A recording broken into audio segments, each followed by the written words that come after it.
Welcome. It's Friday afternoon, and you are tuning in to the Hard to Kill podcast live. If it's your first time here, let us know where you're tuning in from. For those that are veterans, give me a what's up in the comments. Happen to have you guys here. We got a few things to talk about. It's war o'clock. Holy shit balls. There's strikes going on in Iran as we speak. What does that mean? Do I have to dust off my gear? Do I have to dust off all the gear I had to buy because Canada couldn't afford to send me to Afghanistan with high quality gear? Do I have to dust it off again and get ready? I don't know. Let's go find out. Got a bunch of other things going on in veteran land as well, and in hard to kill land that I want to fill you in on, and finish off the week with some highlights. So I hope you guys are excited. I know I am. It's a great day here. I got to hang out. I know I'm doing well in terms of crushing life. I was able to go hang out with my daughter at the splash pad, just like 10 minutes away from here. It's the end of the school year, right? So they take them for a little fun in the sun. And then I get to come back and do a podcast and chat with you folks. So things are going pretty well. So you got to appreciate the little things, right? So hope you guys are finding some gratitude and a little bit of joy in your day. But first, we got to thank our sponsors. Our sponsors today, we just got a brand new one. Firm Tech. Now, you've seen them on the show before, but they weren't officially a sponsor. But Firm Tech, I'm a true believer in their technology, big supporter of the troops, and I'm one of the only guys that's out there saying that your sexual health needs to be taken seriously. Now, it's a new sponsorship, so I don't have any Gucci stuff to put up on the screen, but they are literally creating a cock ring. I shouldn't even say creating. They've created one. And as you giggle, this is going to save your life. Literally going to save your life, because it's going to tell you if you're going to have a cardiovascular incident way ahead of when your doctor's going to see it. Or, God forbid, you have a cardiovascular event. You go, oh, I didn't know I was a ticking time bomb. This device is going to actually give you real-time data on your phone that you can bring to your doctor and be like, hey, doc, things aren't working well. Because believe it or not, veterans have one of the highest rates of ED on the planet. We can get into a whole host of reasons why, but essentially we're unhealthy. And a lot of it is due to our wartime experience. So going to be more coming down the pipe on what that means in terms of sponsorship and what you can do in order to get yourself healthy and how you can get yourself one of these really high-tech rings. And also becoming home. I was just chatting with Dave. He's the co-creator with his wife, Cordy, of the Operation Flow State Retreat that I just got back from almost 2 months ago now in Mexico, where we did BJJ and some plant medicine. And in terms of what it does for veterans and what it did for me, it's just pure healing at its purest form. And they also have a microdosing program that I'm currently in. I'm in there for round 2. They work with veterans and first responders, and they are doing the hard work in the community that absolutely needs to get done. So they are a big sponsor and supporter of the show. So go check them out. Links are going to be in the description for both of these awesome organizations. And there's going to be more to follow this season on the Hard to Kill podcast too, with more viewership and more folks like yourself tuning in, subscribing, and liking. We're going to be able to attract more eyeballs, and what that means is more ad dollars, which helps me attract bigger guests and tougher topics. So if you haven't smashed the like button already, please do so. And if you haven't made a comment, drop a comment. It really goes a long way, believe it or not, for the algorithm, because that's all we're dealing with these days, the algorithm. So let's get right into it. Thanks so much for commenting already. And hey there, hope you're doing great on Facebook. And Bruce, what's going on, buddy? Thanks for commenting. So today what we're going to do is look at a few things. I might be a little all over the place, but you're going to see that that's how my brain works.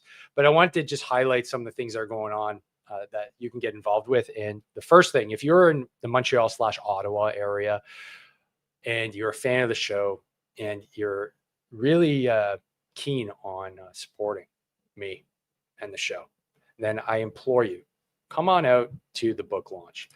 Book launch is happening officially on June 28th. It is a Saturday at Amazon Books. It's sold on Amazon at Indigo Books in Point Claire, in the West Island of Montreal. So this is the first time, it's the second book that I've written, actually the third book I've written, but it's the first time I actually have a real publisher. So shout out to Double Dagger, Canadian veteran-owned publishing company. But also it's the first time that I have a real big boy book launch in an actual bookstore like Indigo. And I got 4 hours to pitch my book, sell my book. And if I sell enough copies, which is actually 15, that's actually very attainable, then Indigo will sell my book on consignment in the store. So you can like show up and be like, hey, I want to get Dave's book. Oh, cool. It's here. And it's just another example of veterans getting out there. And I hope it encourages other veterans like yourself. If you're thinking about writing a book, get out there, start writing. We don't have enough literature in Canada about our experiences. And it doesn't have to be about war. Sure, mine's about health and war and everything like that. But it's really just a way to get our voices heard and more integrated into our culture, which I think we need more of. So that is on the 28th of June. If you go to the link that's here, I'm going to post it directly into the comments, and I'll post this again once the stream is uploaded onto YouTube. I'll post it in the description as well, so you can go find it. But it's site.hardtokill.org/book launch, and you can sign up right there. And if you do sign up and you do RSVP, if you bring the email that you get afterwards, you get 10% off your book when you show up. Okay. So you got to actually show up. So that's on the 28th. So love your support there. I've also got a collaboration going on with my main man, Nick from, let me blow that up. My main man, Nick from Corporal for Life. So we're doing a collaboration because we recognize the only way we're going to really knock it out of the park here in Canada as entrepreneurs, but especially as veteran entrepreneurs, we got to collaborate as much as possible. We're too small of a country with too small of a veteran population to go at it on our own. So Nick's like, hey, let's do a sticker. Let's start with a sticker. It's a limited edition sticker. It's $10. It's on his site. Go get yourself one. I got one right here. It's going on my laptop soon. And show your support for the podcast, but also Corporate for Life, which is Canada's veteran patriotic apparel brand of choice. Go buy a sticker. And on top of that, we're going to give some of the proceeds to Warrior Adventures Canada, which is a great charity here that takes veterans out on adventure. I'm going to say adventure rides, but adventure excursions into the wilderness.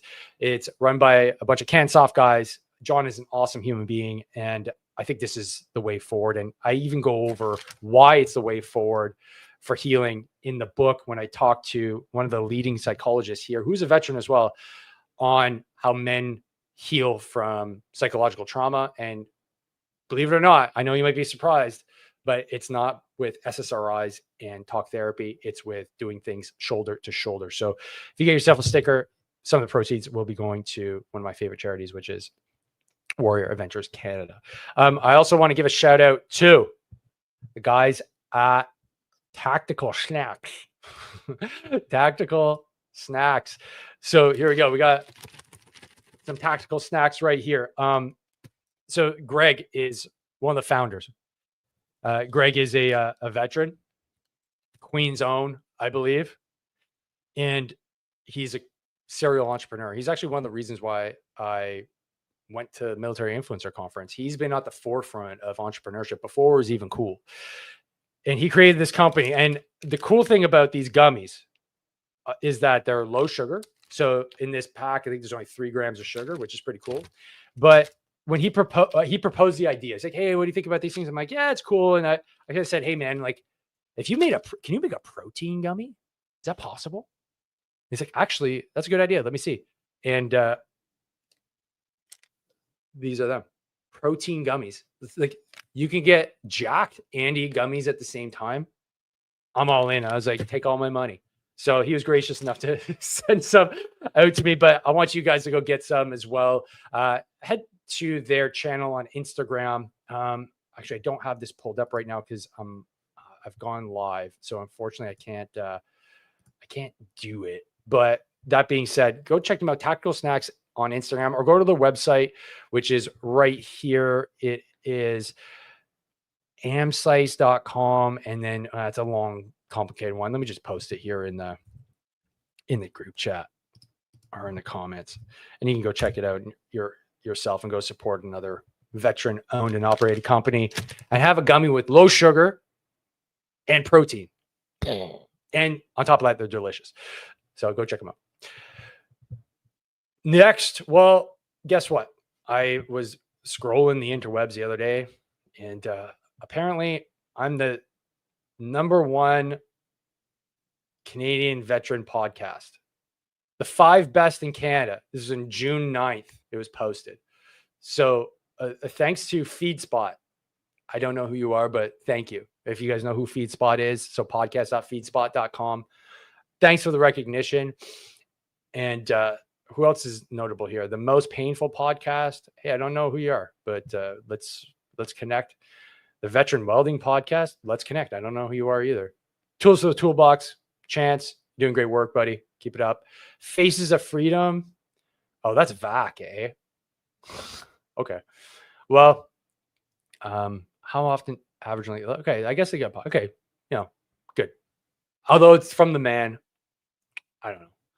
Anything that comes from the man, from big government, I don't know. But hey, at least there's voices out there. But I don't know how. Like, this is pretty arbitrary, I'm guessing. So I'm going to take this with a grain of salt. I would also say go check out Mark Meinke's tools, not Tools for the Toolbox, but Operation Tango Romeo.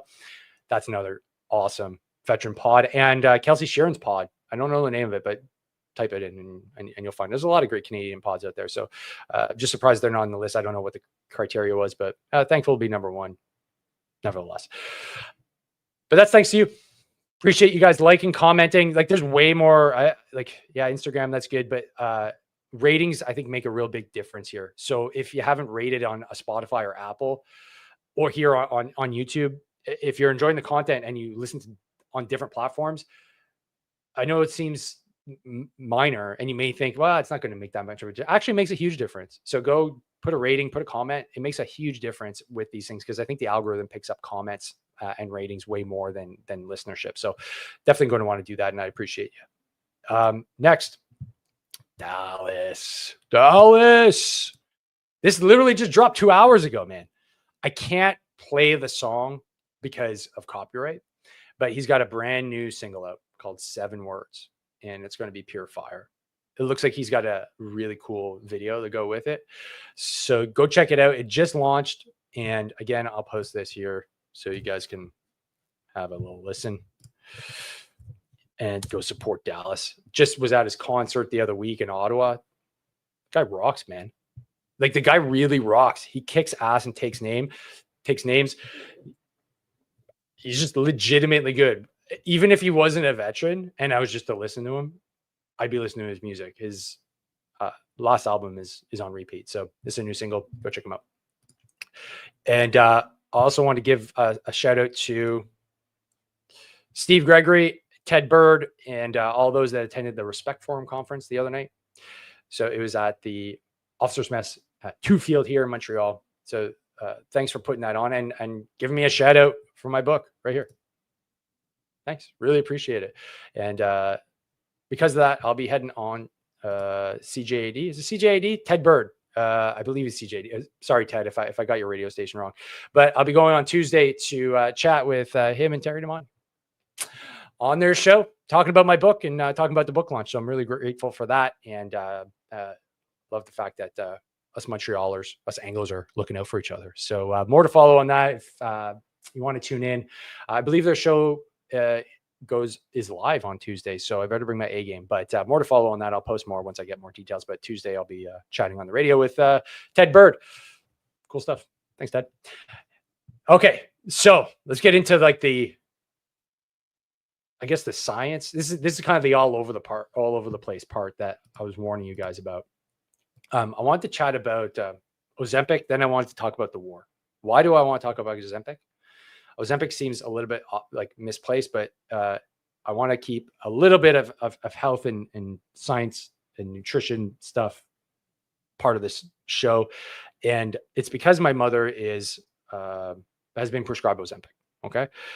And I just want to know a little bit more and how it relates to the veteran population, because I've been reading about its detrimental effects for muscle mass, cardiac muscle mass, long-term side effects, and everything just rubs me the wrong way, because this just, again, is another sign that we're just not willing to do the hard work to kick obesity's ass, we're still falling into the, well, I want to take the easy thing now, not realizing you're going to suffer more down the road than if you were to just impose some discipline and shut your pie hole and we'll go walk. And I want to share a little bit of what I'm researching with you on that front. So thankfully, we've got this cool new tool called ChatGPT to synthesize what I'm thinking. Now, I want to start with what it actually does. So if you guys aren't tracking, these drugs like Ozempic and Wegovy, they are all GLP-1 agonists. So what they do is they essentially mess with your ability to sense whether or not you're hungry or not. So essentially, your hunger response is just not there. Okay, so pretty novel. It was created so that we could get a grip of diabetes, and so the goal is noble. Don't get me wrong.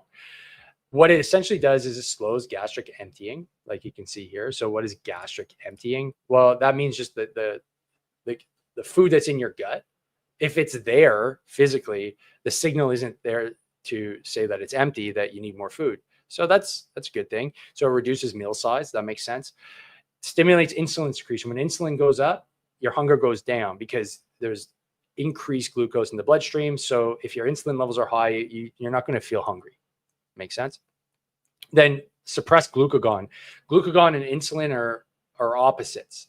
So insulin, what it does is it helps store stuff into your cells, and glucagon helps you take stuff. So it puts glucose back into your bloodstream. Well, it suppresses that. Okay. So like it says here, glucagon raises blood sugar by signaling the liver to release glucose. Makes sense. Ozempic suppresses glucagon only when glucose is elevated, improving glycemic control. So you can see here how this works. Like if you're not getting the signals that you need to go eat more, you're not going to eat more. And what's that going to do? Well, it's going to do what a proper nutrition and exercise program is going to do. It's going to drop calories. So your energy input is going to go down, but you're also just not going to have the cravings that you typically would have, which would cause weight gain. Okay, cool.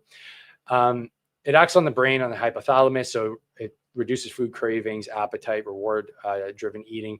I've even noticed that because it works on a dopamine signaling pathway, which could have some issues with like feeling excited and joyful, which that's something I won't quite touch on in this discussion.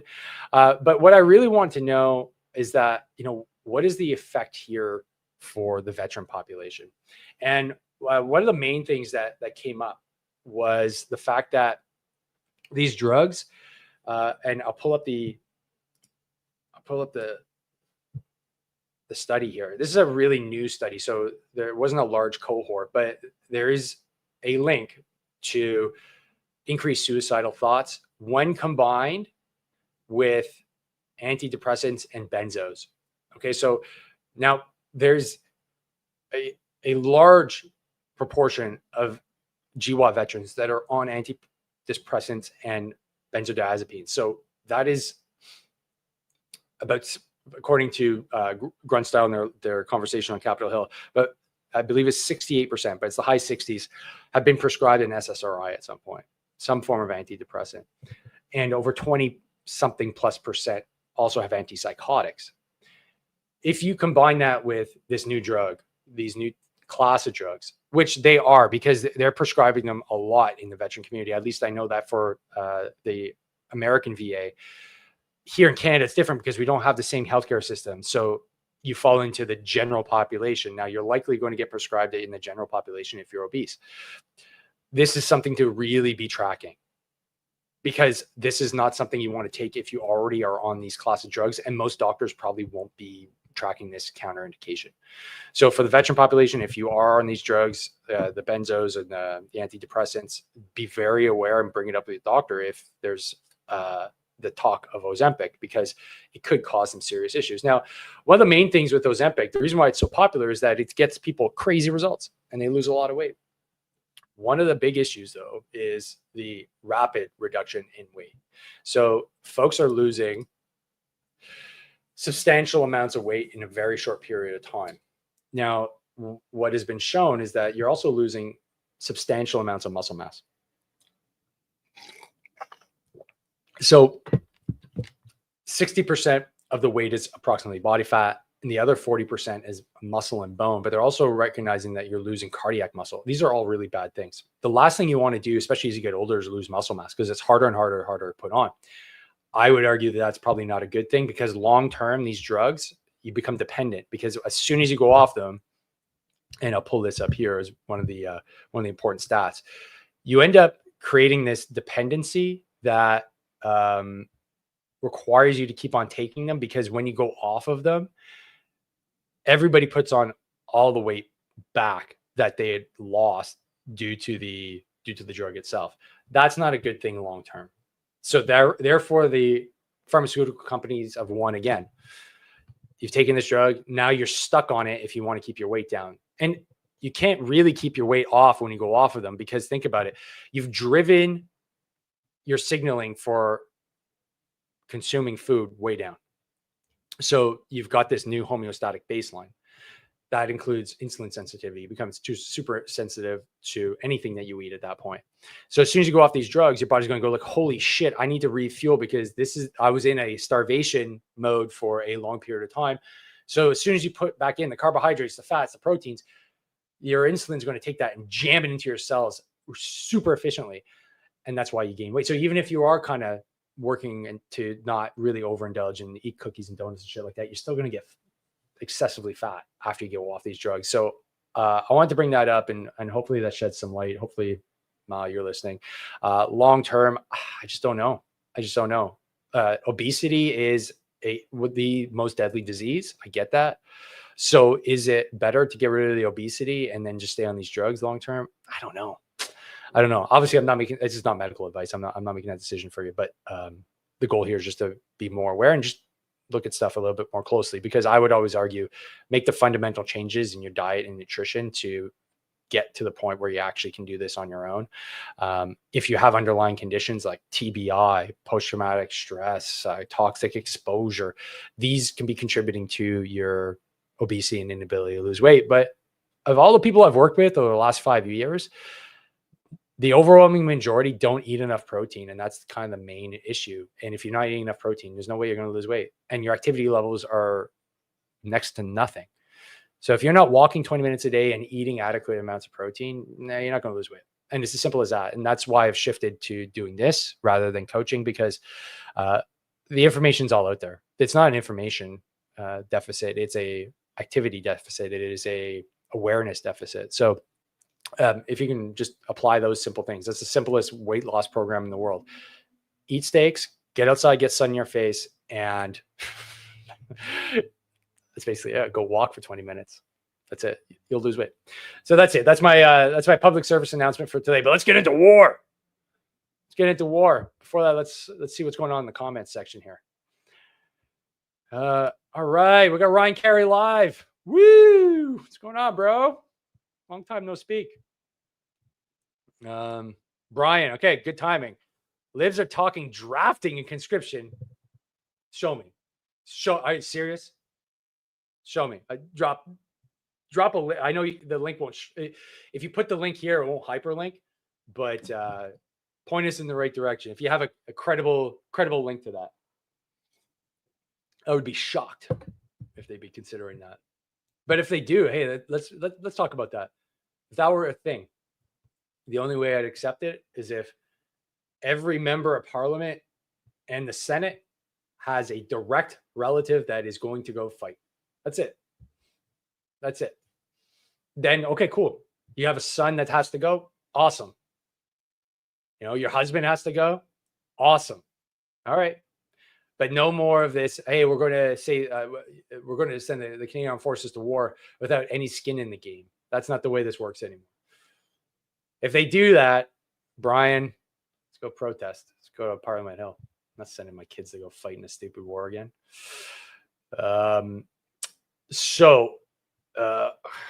Ryan being inappropriate here. Just a tip. Appreciate it. And what else we got here? All right. And we got Phil Disable. Cool. I'm français. Moi, c'est fait un bon bout que je sais pas vu. Ouais, effectivement. But I'm back. I'm back in black or in off-white every Friday at 3 p.m. Okay, so now I'm all fired up for war. Let's see what's going on in Iran. Are they getting fucked up over there? Looks like it. So, what's this now? This is some Israeli airstrikes, it seems.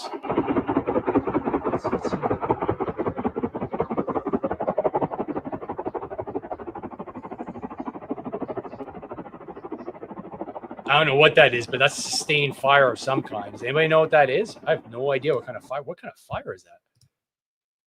Israeli airstrikes hit an Iranian ballistic missile base in Piranshah in western Iran with secondary explosions. Oh wow. Okay, that's that's some serious secondary explosions. And how credible this is, don't know, but you guys are trying. I'm sure this will all come out in the wash. Israel just carried out a series of pinpoint precision airstrikes, eliminating high-ranking Iranian leadership in one of the most consequential escalations in recent Middle East history. A bunch of generals have been wiped out. Wow. No bunker is safe, no rank too high. All right, so as we all know, right, the first casualty of war is truth. So spool up the information campaigns, the information ops, right, on every side. So interesting to see what's going to come of this. I came across what Trump-a-Dump is saying here. What's he saying? This is actually CNN. Explosions heard in Tel Aviv. Let's see what they got here. Same one. Okay. No injuries reported at this stage in strikes in Tel Aviv, police say. Another wave of missiles have been launched toward Israel, IDF says. Okay, so the missiles are flying, guys. The missiles are inbound in the Middle East. Oh, boy. Man, this shit's never going to end, eh? It's never going to end. So let's head over to, I saw what Trump is saying. This is what I wanted to share. So Trump warns Iran to agree to a deal before there is nothing left. Holy shit, that's fighting words. So apparently there was a 60-day deal on the table. This is day 60, or yesterday was day 61. Iran didn't respond to the nuclear deal. So it looks like Israel stepped up and started smoking them. President Donald Trump told CNN in a brief phone call Friday morning that the United States, of course, supports Israel and called the country's strikes on Iran overnight a very successful attack, while warning Iran to make a nuclear deal. When asked about the statement from Secretary of State Marco Rubio on Thursday that sought to put distance between the U.S. and the Israeli action, Trump told Dana Bash, "We, of course, support Israel, obviously, and support it like nobody has ever supported it." I wish I could do a Trump voice. I can't, so I'm not even going to try. The president went on to urge Iran to reach a deal. Iran should have listened to me when I said, I gave them, I don't know if you know, but I gave them a 60-day warning, and today is day 61. They should now, I'm still quoting Trump, they should now come to the table to make a deal before it's too late. It will be too late for them. The people I was dealing with are dead, the hardliners, the president said. He would not specify which people he was referring to. It's really hard to read Trump quotes. It's weaving. It's weaving. It's not, he doesn't speak for podcasters to be able to quote him well. So that's coming from El Trumpo, and things are getting real. Does this mean we're going to have massive conflict, as he said? I don't know. But Iran is definitely getting messed up. That's for sure. Is it going to kick off a broader war? I don't know. The Russians are closely aligned with Iran. I don't know. They're getting kicked in Ukraine. I don't know. What do you guys think? Is this going to get serious? Like, do we seriously have to think about getting our ship packed and going to the Middle East again? I mean, I'm not going to go. I'm not going to go. Expose. Let's see what we got here in the comments.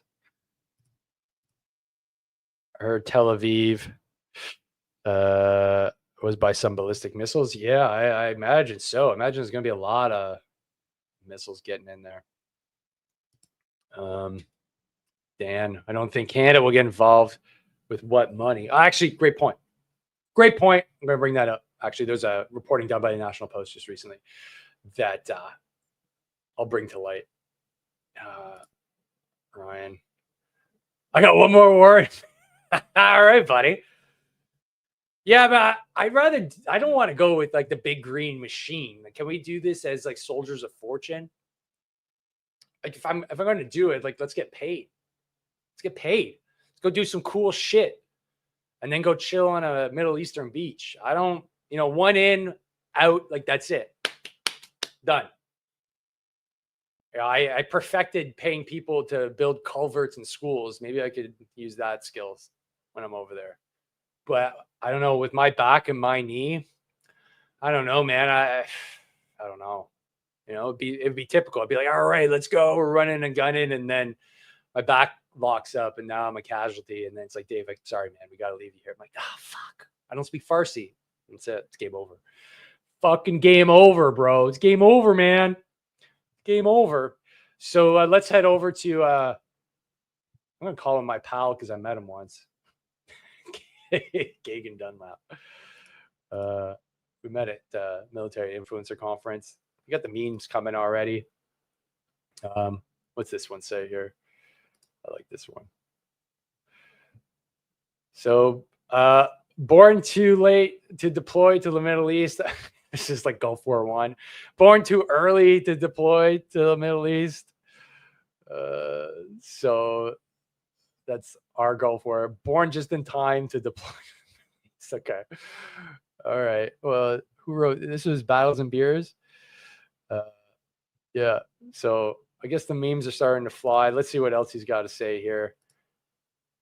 Kagan's great, by the way. Across the internet about some high-ranking Iranian military officials and nuclear scientists that were taken out as a result of this airstrike that Israel just conducted on Iran. One of them being Major General Hossein Salami, who's the commander-in-chief of the Islamic Revolutionary Guard Corps. His death was reported by Iranian state media and confirmed in multiple sources, including NBC, the New York Times, and Washington Post. The next one was Major General Mohammad Bagheri, which is the chief of staff of the Iranian Armed Forces, who is reportedly taken out in strikes on Tehran's military headquarters, though some reports are saying that that's unconfirmed at this time. Another one was Faridun Abbasi, who is a nuclear scientist and former head of Iran's Atomic Energy Organization.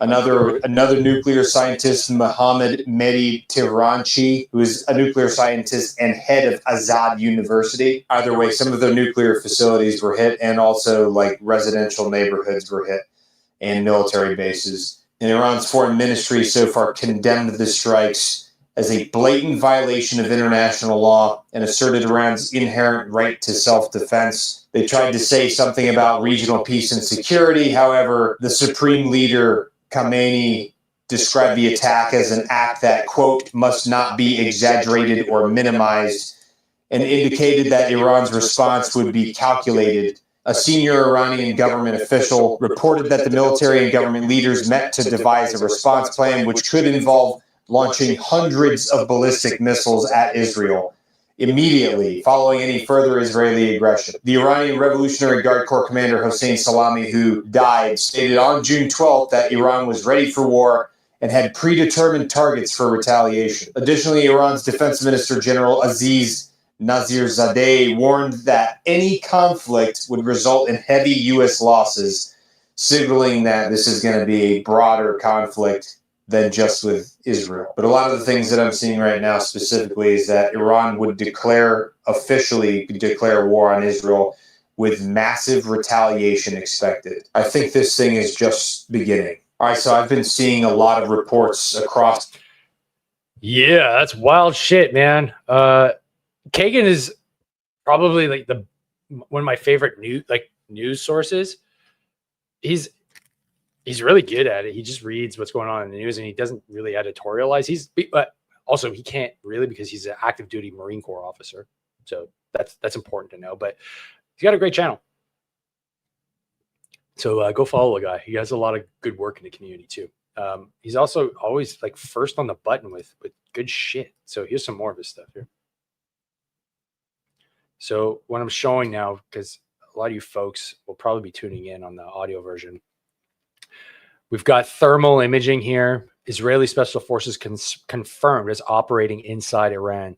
Some footage that was released just a short while ago by Mossad shows special forces, potentially Shaldag unit or from the Mossad's own operational units, making use of spike NLOs, ATGMs, likely against Iranian targets such as air defense sites.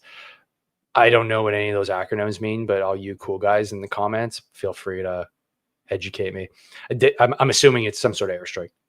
Additionally, slide 2 shows the use of loitering munition that was deployed from within Iranian territory, signaling the Mossad's ability to penetrate deep into Iran while smuggling in large amounts of hardware. So what's slide 2? Okay, watch slide 2 right now. So what is this? Is this? So it's used loitering munition that was deployed from within. I don't know what loitering munition is. Again, you cool guys that know what this means, just educate me, please. I don't know what that is. It's cool, eh? It's like an op. It's planned, and then immediately there's videos on social media. How that wasn't the case in the GWAT. You had to wait till you got your GoPro. We didn't have GoPros. What am I talking about? We had my shit digital camera going around taking like low res images until I got like my high res one, which was just a camera. Of course, I fucking lost it. But yeah, we didn't really have any of that shit until GoPro started coming out, and then, but you still had to wait to get like high speed internet, which it wasn't that great on camp to upload stuff. Now war is just instantaneous, right? You get this cool footage. So anyways, that's interesting. Anything else going on here? What's this?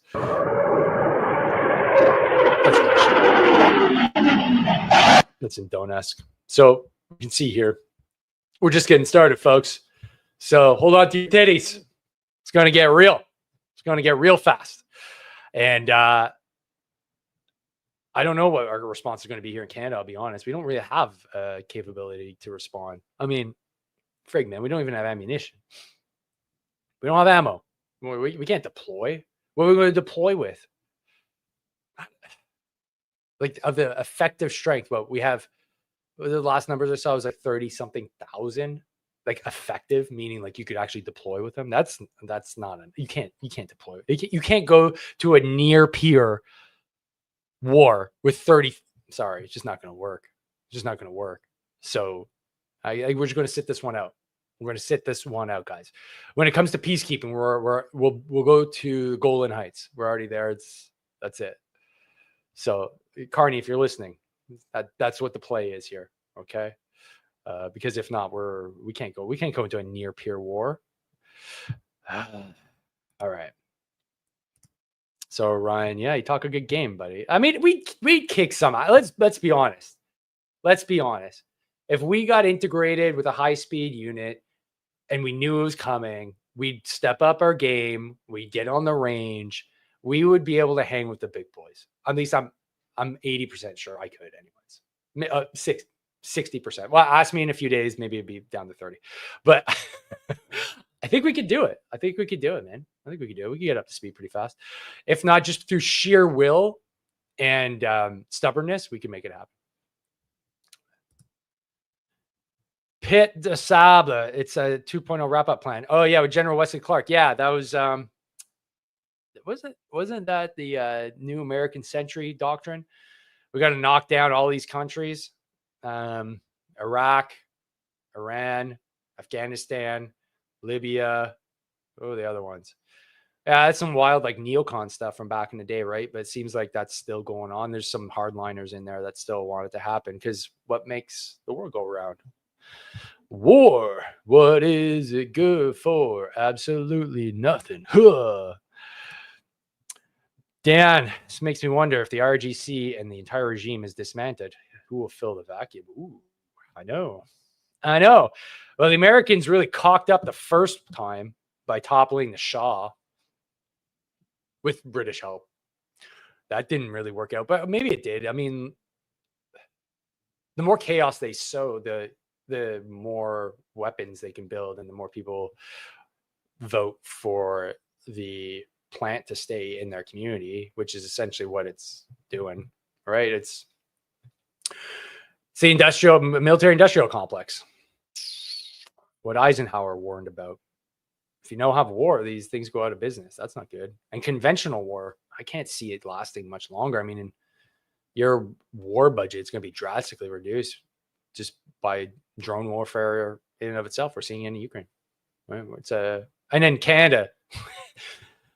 What are we doing, man? I think this is a great time for us. I think we can just if we were smart, we just completely retrofit and be like, why do we have tanks? Like, what the fuck do we need a tank for? We don't even have the capability to get. So it's literally just to stick around here. Like, we got them to Afghanistan miraculously. Why would we need to bring all that heavy equipment? Why don't we just have a shit ton of drones, defend the Arctic with, I don't know, I'm not an expert. Maybe we need some ships up there, some bases. Just start from scratch, go really light, and just have a massive ability to like cover the entire country with troops and drones. Maybe that's but I'm not defense minister, man. Isn't that Dalton McSquinty? No. So I would see soft, maybe. Yeah, maybe. Hey, Ashalaga, you're back. Yeah, yeah. Yeah. We wanted them in the military so badly.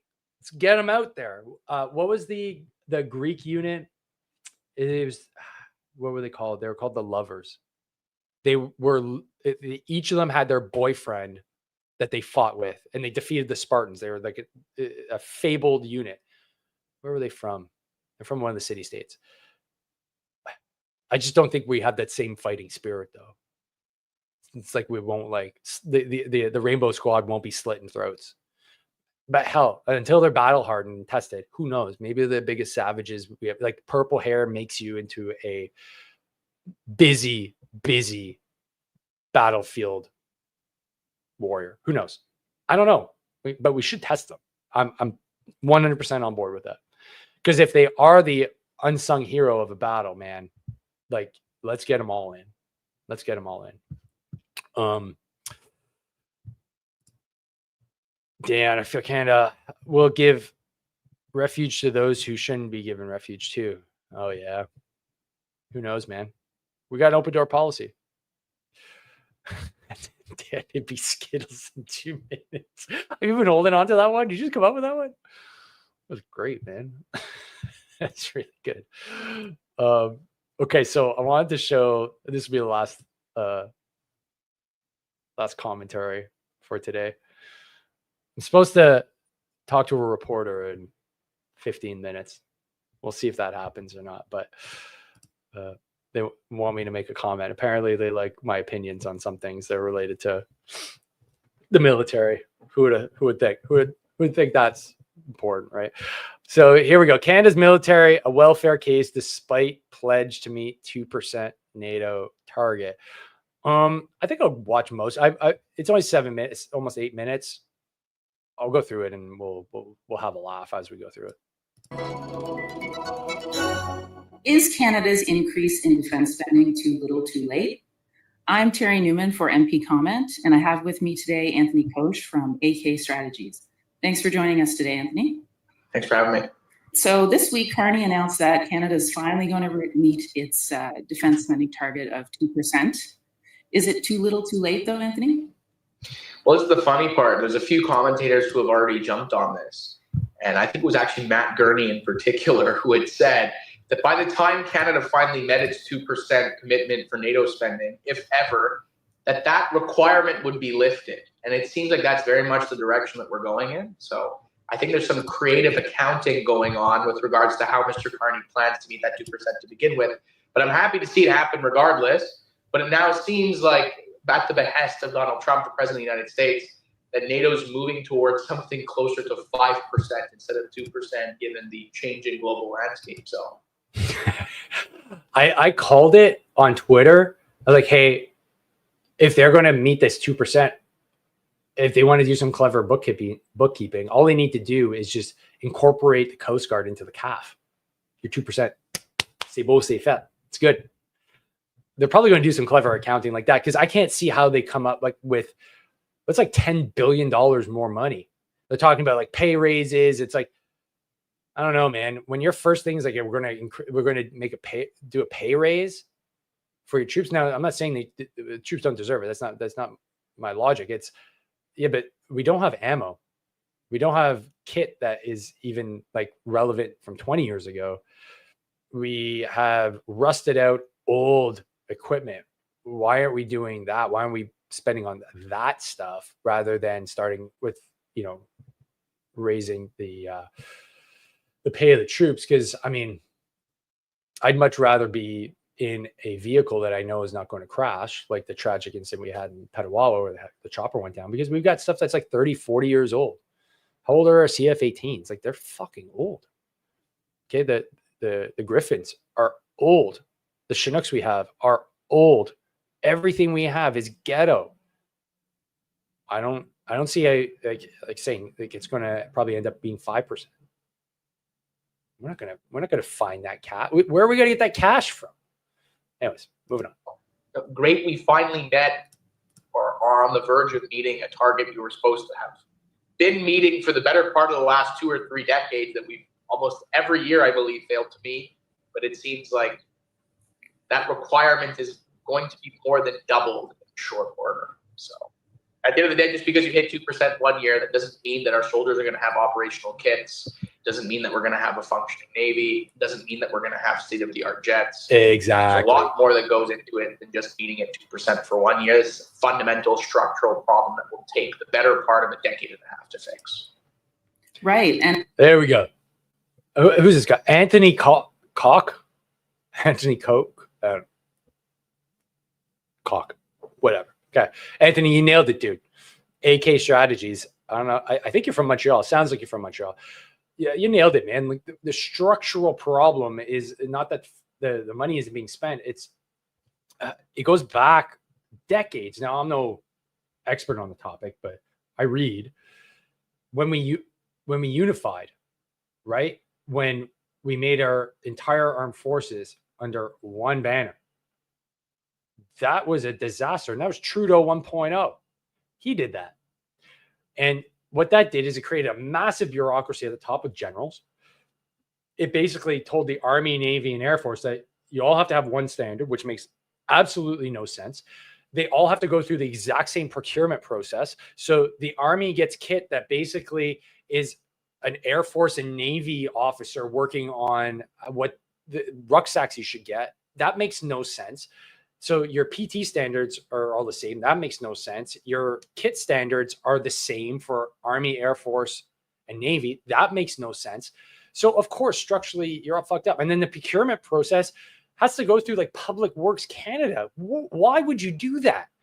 You only do that if your intent was to completely erode the capability of the armed forces. And looking into Trudeau's philosophy and ideology, that's what he wants to do. That's what he wants. Sorry, that's what he wanted to do, and that's what was his long-term play.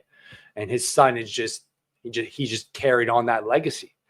But it's not like when the Conservatives were in, they did any better. I mean, they brought in like veteran charter that screwed us over, and they didn't like up spending to the point where like they fix all these structural deficiencies. So unless you break apart this entire structure and have somebody with the balls to actually do it, like a prime minister say like, yeah, why are we structured like this? You should be able to be lean and mean and go procure stuff on your own that you need, that is required and that's operationally relevant. We're going to be stuck in this same waste cycle of just spending money. It's all going to go to the upper bureaucracy. They're going to conduct studies and then ultimately get nowhere. We still don't have ships. We still don't have airplanes. So it's not going to go anywhere. Anyways. And as you bring up, there was a 2024 report by the Department of National Defense that basically said that our troops were unequipped.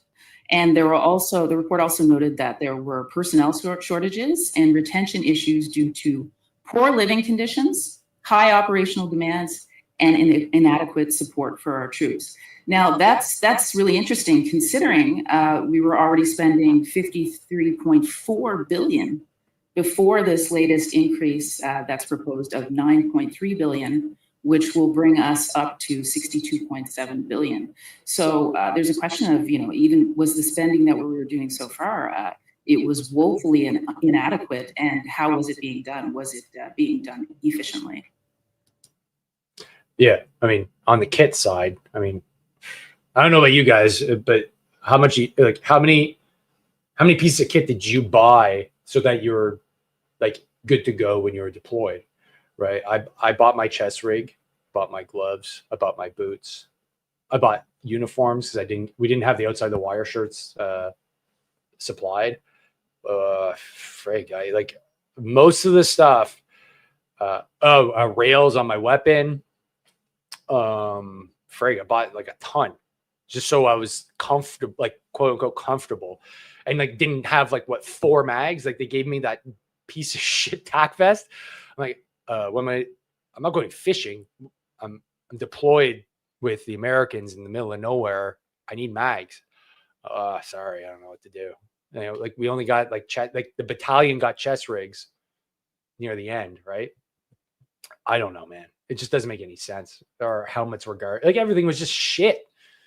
The Americans couldn't believe. They're like, you bought your chest rig? I'm like, yeah. And then all our pants were all reused, right? Like we trade in our shit at the end of the tour, and then like another guy gets them because I had like Cote or whatever written on the inside of my left pant pocket, right? I remember the commanding officer of the camp, John, we're having a cigar and like my pocket was open. He's like, who the fuck's name is that inside your pants? I was like, oh, I don't know, Cote. I don't know. It's the guy that had him before. He's like, what do you mean the guy that had him before? I'm like, well, he had these pants and then I got them. He's like, hold on a sec.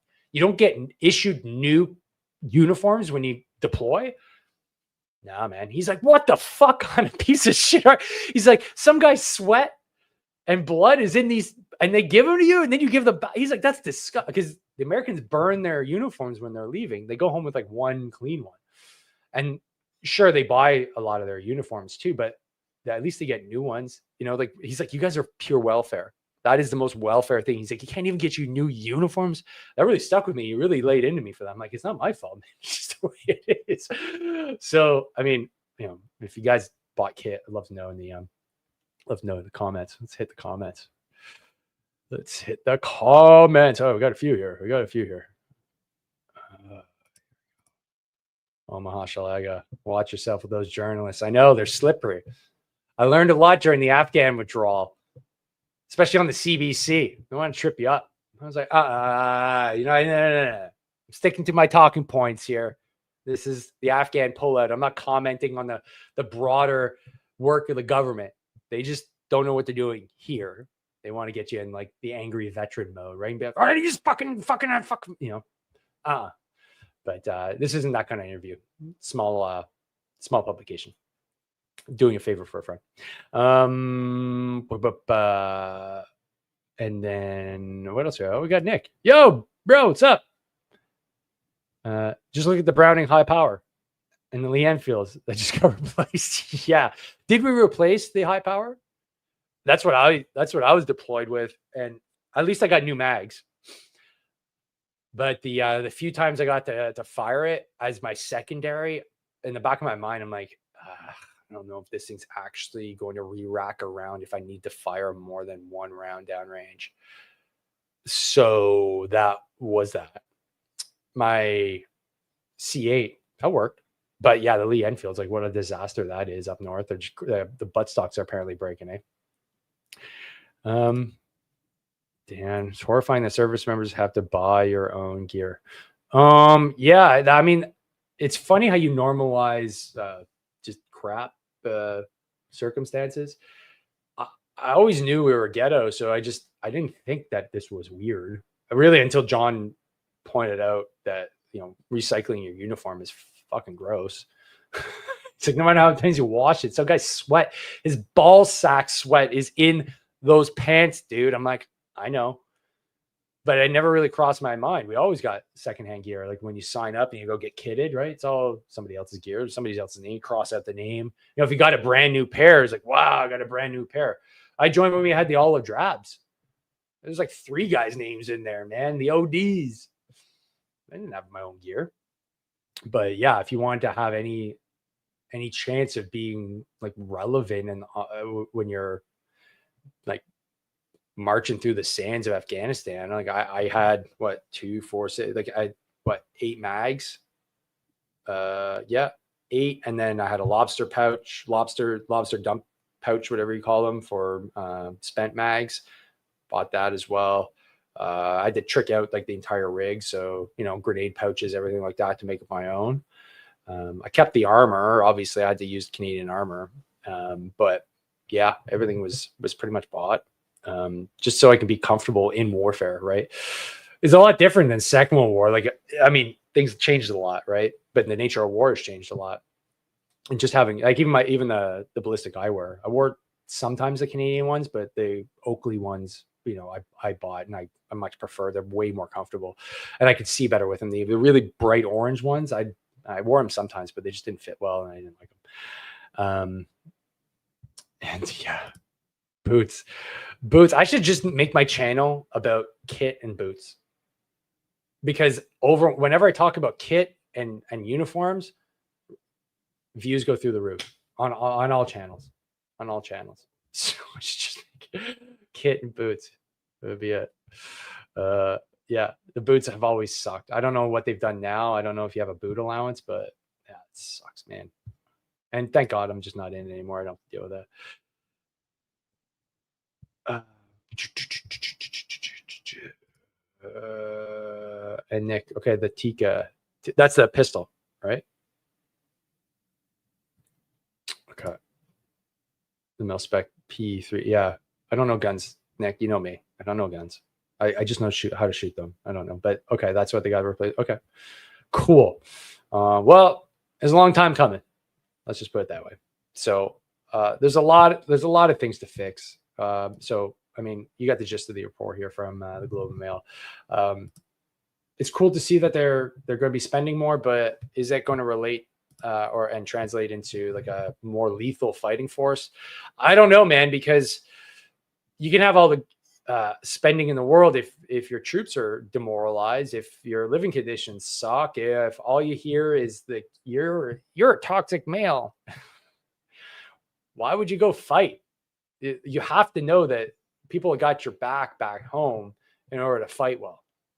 It's one of the fundamental things about warfare, is that you need to know that your people want you to go fight, that they got you. This is a fundamental flaw, I think, in the way that we're going about our militaries these days. Notice how they're like rattling the war saber, but they've done nothing to ensure that the military is actually capable of fighting a war. Now, I don't know if that's by design, but I think it's just incompetence. I think that the powers that be are, they're post-national until they want to start to fight a war. But then the people that actually fight wars believe in their nation. They believe in their country because you have to. But all their propaganda has been pushing you to be basically like your country is just like an airport. It's just a place that you come to and enjoy and then leave. And there's no pride, right? How dare you have national pride? How dare you speak about your history in a positive light? Well, yeah, that's kind of important for the military. That's kind of like the whole point. It's the steadfast pursuit of ensuring your traditions remain strong, because that's the point. You're ensuring the legacy of your country through military action. If you get rid of that, what's the point? So yeah, be interesting to see what they do. You can throw all the money you want in it, especially if you don't have a plan. What's the plan, boss? Just to throw money at this? But why? Why throw money at this? We haven't even talked about the veteran issue, right? This is going to be just who do you guys know who the new Veterans Affairs Minister is? For 10 points, if you can name it in the comments. Who's the new Veterans Affairs Minister? What's her name? I just gave you a hint. It's a she. Give you guys another 5 seconds to comment. Who is the new Veterans Affairs Minister? Yeah, boot and kit. I don't know. I don't think it's been done, man. Matt Maximus does a thing that's a great channel, by the way. He reviews kit and gear. He's got a massive following. He does like all the I think he's an armored guy. He's British too, and he came over here. I think he's going back to the UK. I don't know. But either way, his channel is huge. And that's all he does. He talks about like kit and stuff like that. So I don't know. So nobody knows who the minister is. Troops, you're slacking. You're slacking. Jill McKnight is her name. Not now. Where is she? Bada bing. Bada boom. There we go. That is our Veterans Affairs Minister. First time elected member of parliament. Never served in the military. Doesn't have any connection to the military. Has yet to make a statement. Jill. God. Principles of leadership. God damn. Connect. Put it on Twitter. I mean, you've got Twitter. I've seen you tweet. You've been at events. Like, hey, excited to be the new Minister of Minister of Veterans Affairs. Looking forward to start hammering on the following issues. My door is always open. I don't know, anything. Crickets. Not looking good, Jill. Not looking good. But I'd love to have you on the show. Let's get you up to speed. We got some things we need to chat about. Carney put you in a bad situation. Let me tell you, bad one. But I guess that's a topic of another show. So guys, war's popping off. What does that mean? I don't know. Us old dogs. I don't know. Unless Ryan, you got a plan. I don't know. I think I'm all wore out. One was enough. But I can tell you one thing. When it comes to war, I think I'm embracing my inner Vietnam era veteran philosophy and peace, love, and happiness, man. No more fucking wars. So if the war saber starts getting rattled here in Canada, I can assure you I'm going to be speaking out that no. Unless there's 100% buy-in and every one of those parliamentarians has skin in the game, meaning one of their sons or daughters will be going to fight in the war, we're not going, man. Because then that means you can just send us to die and you don't give two flying fucks. And that's exactly what happened during Afghanistan. Nobody gives two flying fucks because nobody went. It was the same people going over and over and over again. All for what? I got a podcast channel of it, so I guess that's good. But ultimately, we have no memorials. Veterans are just expected to sit back and get stoned on their couch and not kick up a stink. We don't have anybody advocating for us, and it shows. So if there's any more wars moving forward, unless we get a lot more serious with our country, no thanks. And we're not going to get on board. At least I'm not. Thanks to our sponsors. Becoming Home. Go check out their Operation Flow State and their microdosing protocols, which are really helping out. Their new Operation Flow State is going to be, they're going to be looking for new folks in July, I believe. More to follow on that. And they have a way that VAC can actually support you because they did for me. So you're definitely going to want to pay attention. We're going to be talking more about that. And FirmTech. FirmTech is making sure that veterans get a grip of their ED issues and ultimately make sure that they have a healthy heart. Thanks to them, they're helping veterans one cock ring at a time. So stay tuned for more information on those two amazing companies. And shout out to Tactical Snacks. Okay. Go get your Tactical Snacks. Type it in the Google. Go on Instagram. I think I might be able to pull it up here. Share this tab. Let's see if we can get Tactical Snacks up. If I could spell, that'd be good. Tactical Snacks. Go check them out and give them a follow. Here we go. On IG. That's them right there. So, and go get yourself a bag. Some protein gummies. Holy shit. $1 million idea right there. I want a sponsorship, guys. Hook me up. Hook me up. And if you haven't got your book yet, go pick up a copy of Harden the Fuck Up. Available on Amazon and soon to be available at Indigo Books if you're in the Montreal area on the 28th of June. Would love to see you at the official book launch. Who knows? You might even be able to get a nice official limited edition sticker in collaboration with Corporal for Life. That's it for me, folks. If you haven't done so, hit the like button, hit subscribe, share with a buddy or two, and train hard, fight easy. See you on the next one. Peace.